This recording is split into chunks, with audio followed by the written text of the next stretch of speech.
আমি ডক্টর প্রভাত ভট্টাচার্য বলছি, শ্রীরামের পলিক্লিনিক থেকে।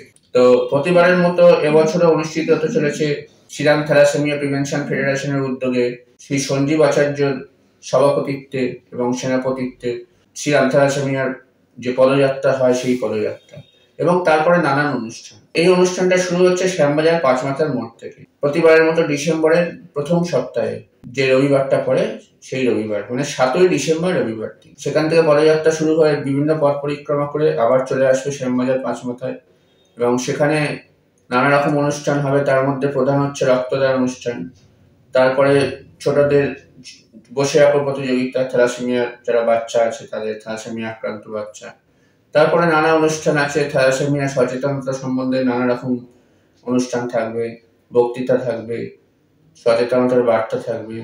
তো সেই সব নিয়েই অনুষ্ঠান হবে এবং প্রতিবারই এই অনুষ্ঠানটা খুব সুন্দর করে হয় শ্রী সঞ্জীব আচার্যর সভাপতিত্বে এবং সবাই তাতে অংশগ্রহণ করে। নানা জায়গা থেকে, পশ্চিমবাংলার বিভিন্ন প্রান্ত থেকে আসে, কাতারে কাতারে লোক আসে।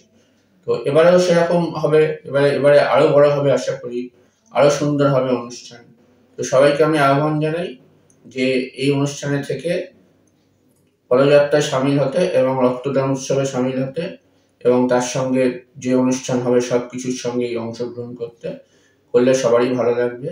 এবং শুধু তাই না, এতে সমাজের প্রতি একটা বার্তাও যাবে যে থ্যালাসেমিয়া সচেতনতার ব্যাপারে, থ্যালাসেমিয়া এবং এইডসের ব্যাপারেও এতে আছে, সেই ব্যাপারে সচেতনতা যাবে যাতে থ্যালাসেমিয়া আমরা রুখতে পারি সবাই মিলে। তো সবাইকে আবার আমি আহ্বান জানাচ্ছি, 7ই ডিসেম্বর আপনারা চলে আসুন শ্যামবাজার পাঁচমাথার মোড়ে, সকাল 9টার সময় আমরা সমবেত হব। আমরা এই অনুষ্ঠানকে সাফল্যমণ্ডিত